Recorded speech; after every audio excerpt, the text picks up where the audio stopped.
नमस्कार, आप देख रहे हैं न्यूज वन इंडिया। मैं हूं आपके साथ उन्नति भटनागर। बुलेटिन की शुरुआत करते हैं लखनऊ से महत्वपूर्ण खबर के साथ, जहां सीएम योगी आदित्यनाथ ने मंडलीय समीक्षा बैठक की। प्रयागराज, वाराणसी और मेरठ मंडल की यह समीक्षा बैठक थी, जहां सीएम योगी ने सांसद विधायक से विकास के नए प्रस्ताव मांगे। नेचर, कल्चर और एडवेंचर का संगम अब वाराणसी बन रहा है। प्रदेश के औद्योगिक विकास में मेरठ मंडल की भूमिका अहम है। हर जिले में आ रहा औद्योगिक निवेश, युवाओं को लाभ मिलेगा। इससे उद्यमियों से संवाद, संपर्क बनाए जनप्रतिनिधि। ये निर्देश भी रहे, सुझाव भी रहे सीएम योगी आदित्यनाथ के। तो वहीं तैयार करें जिले के औद्योगिक विकास की कार्य योजना। प्रयागराज कुंभ 2025 के लिए टीम के रूप में काम करना होगा। 5.5 वर्ष में हुआ गन्ना किसानों का रिकॉर्ड भुगतान। तो ये तमाम महत्वपूर्ण बातें सीएम योगी आदित्यनाथ की तरफ से इस समीक्षा बैठक में की गई हैं।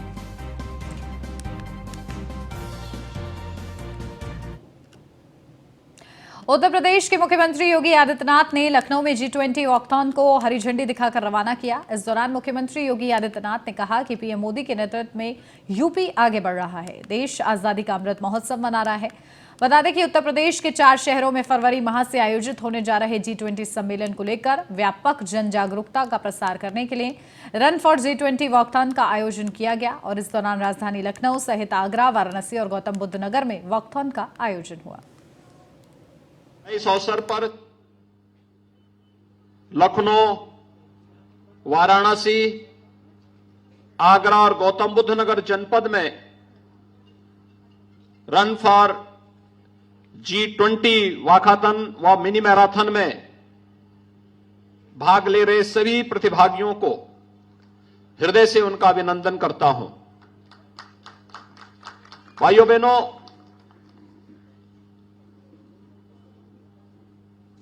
देश अपनी आजादी का अमृत महोत्सव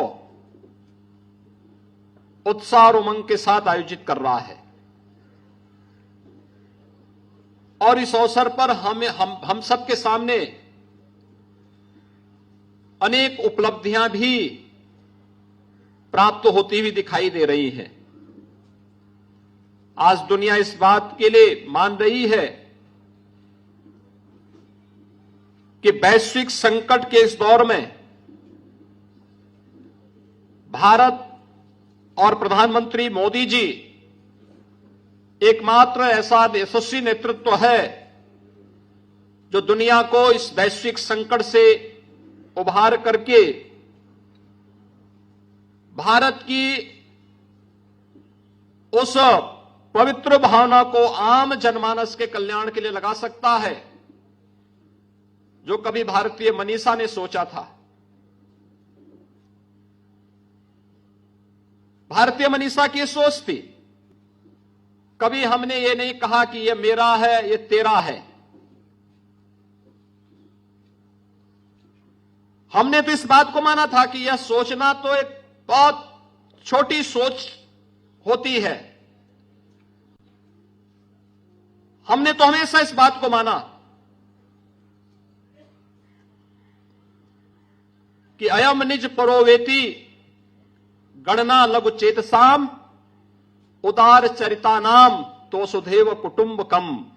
पूरी दुनिया को एक परिवार के रूप में मानने की जो भारत की सनातन सोच रही है, उस सनातन सोच को उजागर करने का एक अवसर भारत के पास आया है। जब G20 की अध्यक्षता भारत को करने के लिए अवसर मिला है। भाइयों बहनों, G20 दुनिया के वे 20 बड़े देश हैं जहां पर दुनिया की 60% से अधिक आबादी निवास कर रही है। दुनिया के 75% से अधिक ट्रेड पर जिनका अधिकार है। दुनिया की 85% जीडीपी पर जिन देशों का अधिकार है और दुनिया के अंदर इनोवेशन, रिसर्च और पेटेंट में 90% से अधिक पर जिनका अधिकार है।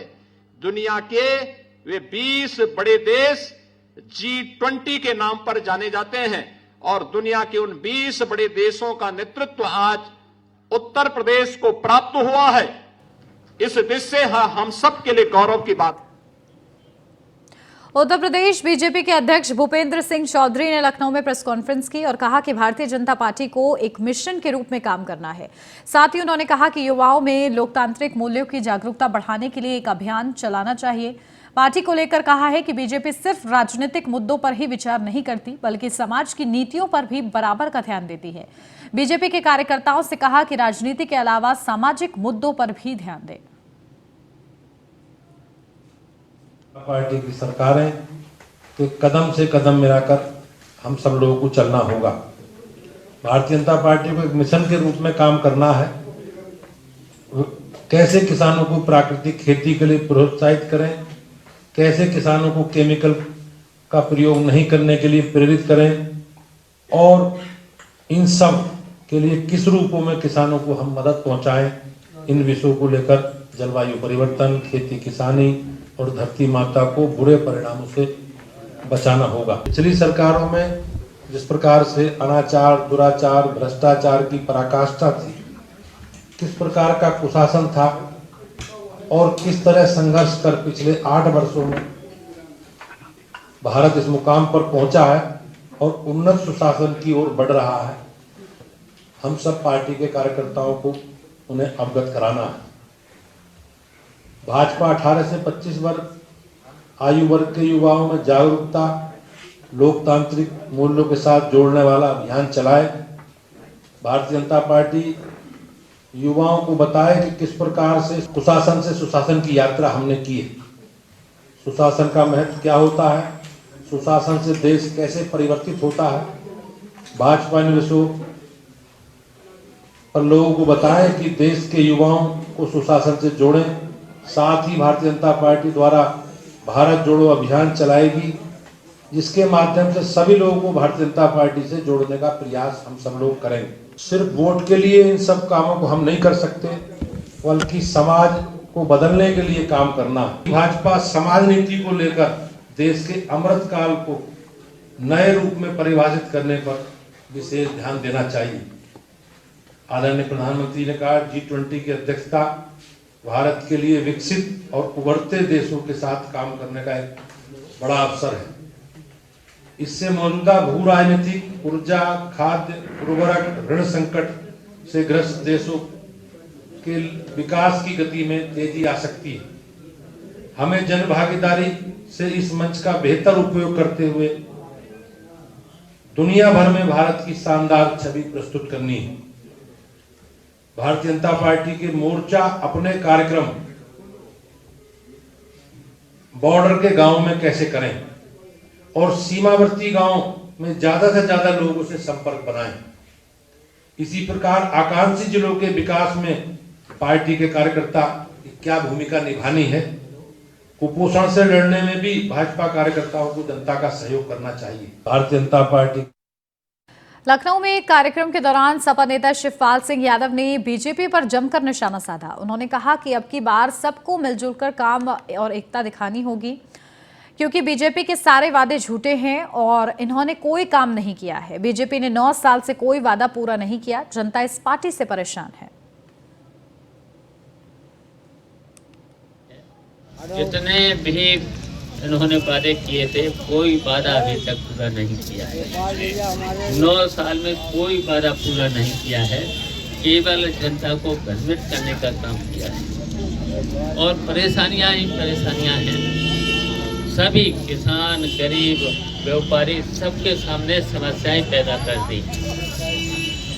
तो बस अब थोड़े दिन की बात है, सब लोग मजबूती के साथ इकट्ठे होंगे, पार्टी को मजबूत करके अब भारतीय जनता पार्टी की सरकार। आरएलडी अध्यक्ष जयंत चौधरी ने किसानों के मुद्दे को लेकर सीएम योगी को पत्र लिखा है। जयंत चौधरी ने लिखा है कि गन्ने का वर्तमान पेराई सत्र आधा बीत चुका है, लेकिन सरकार ने गन्ने का मूल्य की घोषणा अभी तक नहीं की है। बिना मूल्य जाने किसान गन्ना आपूर्ति के लिए मजबूर है। गन्ना मूल्य घोषित न होने से किसान दुखी है। मेरा अनुरोध है कि गन्ना मूल्य सरकार जल्द से जल्द घोषित करे।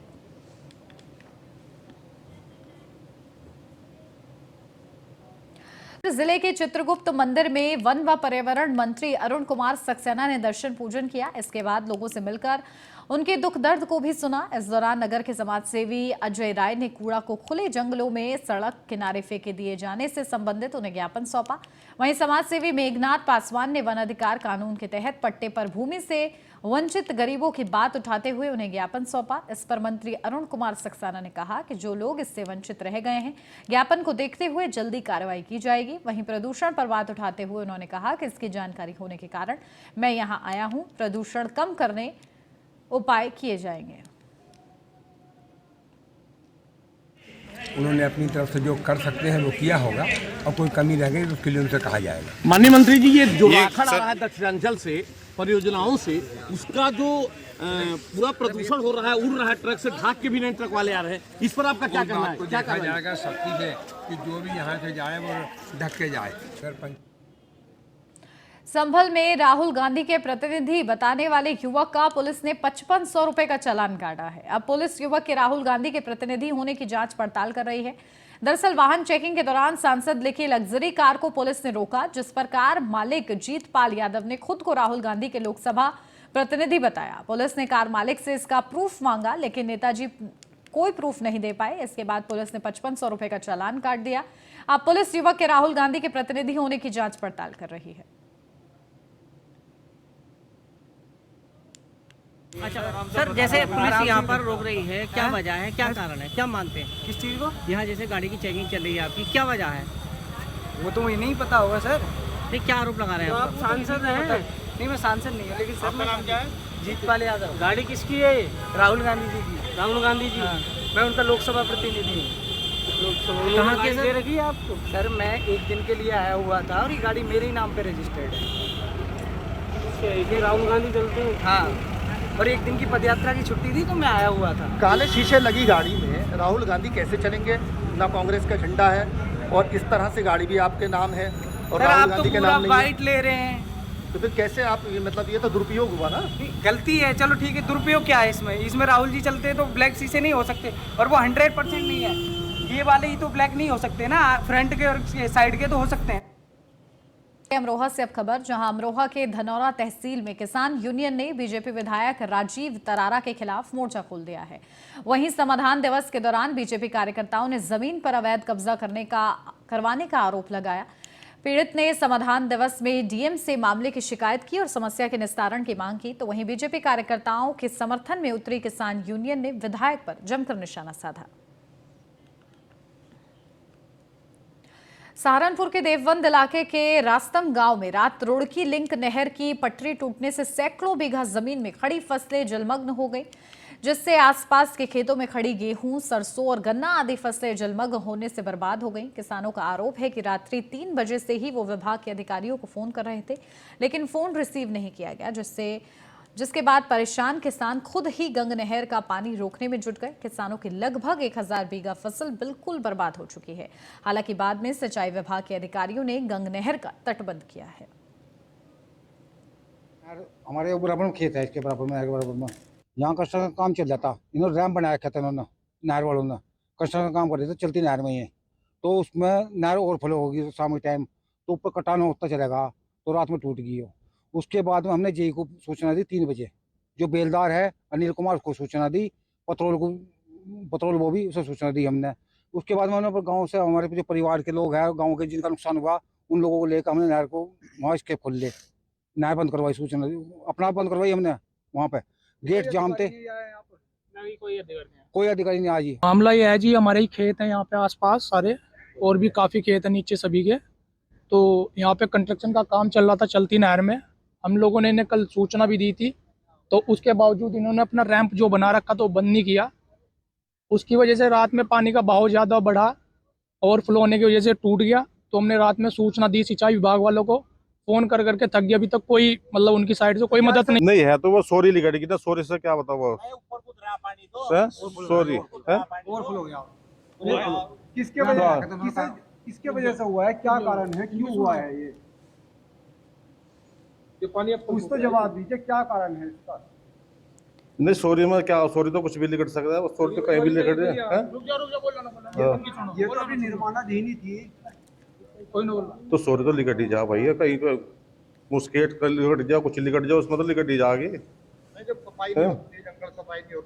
सफाई तो हो रही है यहाँ पर।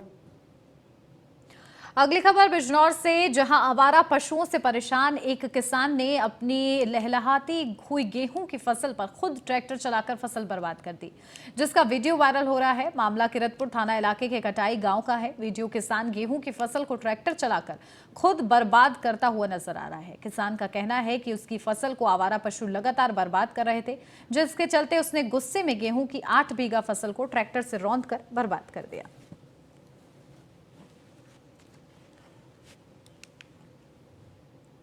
फर्रुखाबाद में जूना अखाड़ा के शोभा यात्रा के दौरान एक साधु तलवार लगने से घायल हो गया, जिसे इलाज के लिए अस्पताल में भर्ती कराया गया। मामला कोतवाली इलाके के पंचाल घाट मेला रामनगरिया का है। दरअसल शोभा यात्रा के दौरान तलवारबाजी प्रदर्शन चल रहा था और इस दौरान तलवार एक साधु के गर्दन पर जा लगी, जिससे वो गंभीर रूप से घायल हो गया। शोभा यात्रा की सुरक्षा व्यवस्था में शामिल थाना प्रभारी ने साधु को उठाकर अस्थायी मेला चिकित्सालय लेकर वो पहुंचे, जहां प्राथमिक इलाज के बाद साधु को जिला अस्पताल लोहिया रेफर कर दिया गया।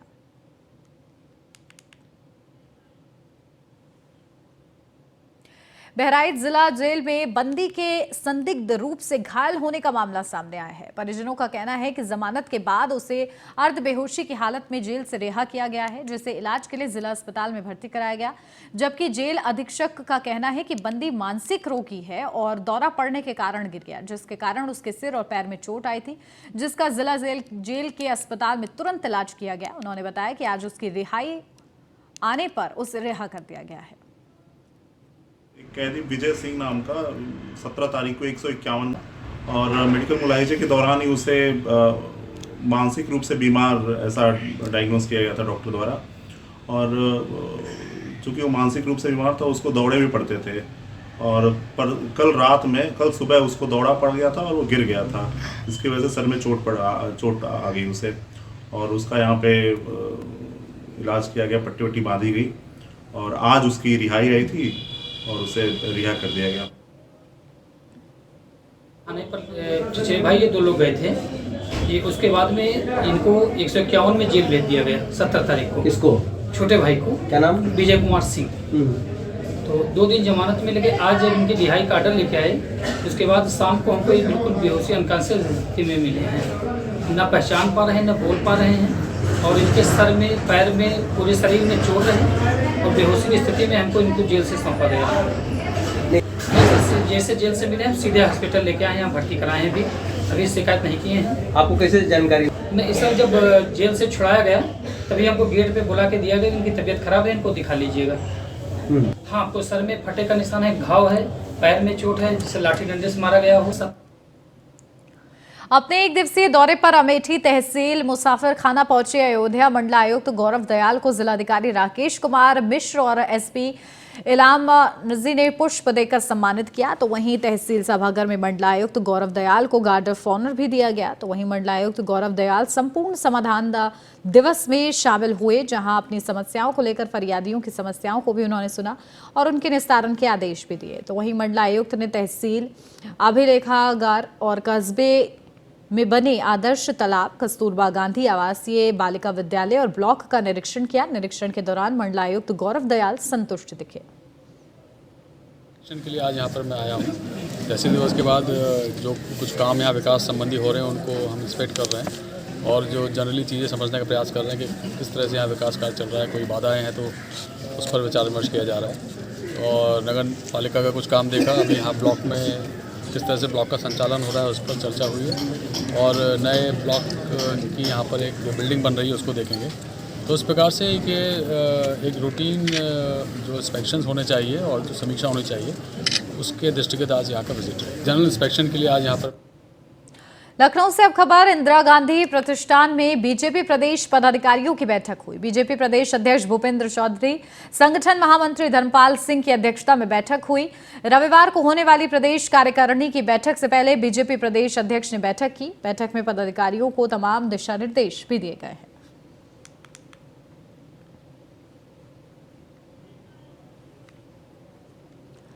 बाराबंकी के तहसील परिसर में कानूनगो के मुंशी ने तहसील समाधान दिवस में आग लगाकर आत्महत्या करने की कोशिश की। आग से झुलसे मुंशी को बाराबंकी के डॉक्टरों ने नाजुक हालत देखते हुए लखनऊ रेफर कर दिया, जहां पीड़ित मुंशी का लखनऊ के सिविल अस्पताल में इलाज चल रहा है। पीड़ित से मिलने बीजेपी विधायक दिनेश रावत सिविल अस्पताल पहुंचे और मुंशी का हालचाल जाना। तहसीलदार के ऊपर उत्पीड़न करने का आरोप है। 1/2023 को तहसील परिसर में श्री सुरजीत एक व्यक्ति था जो लगभग 1:30 बजे यहाँ तहसील परिसर में आया और चुपचाप कुछ ज्वलनशील पदार्थ लेके आया था, जिससे उसके द्वारा अपने ऊपर छिड़ककर आग लगाए जाने का प्रयास किया गया, जिसमें तत्काल मौके पर उपस्थित व्यक्तियों द्वारा उसको आग बुझा दिया गया और यहाँ पर MOIC हैदरगढ़ और नायब तहसीलदार के द्वारा उसको यहाँ से रेफर कराया गया और सिविल अस्पताल लखनऊ में इसको इलाज के लिए भेज दिया गया। आज परिजनों द्वारा भी इसके संबंध में एक प्रार्थना पत्र दिया गया है, जिसमें यह आरोप लगाया गया है कि तहसीलदार और श्री रामदेव जी द्वारा अभद्र भाषा का प्रयोग किया गया है। और इसी के साथ इस बुलेटिन में बस इतना ही। खबरों का सिलसिला आगे भी जारी है। आप बने रहिए न्यूज़ 1 इंडिया के साथ।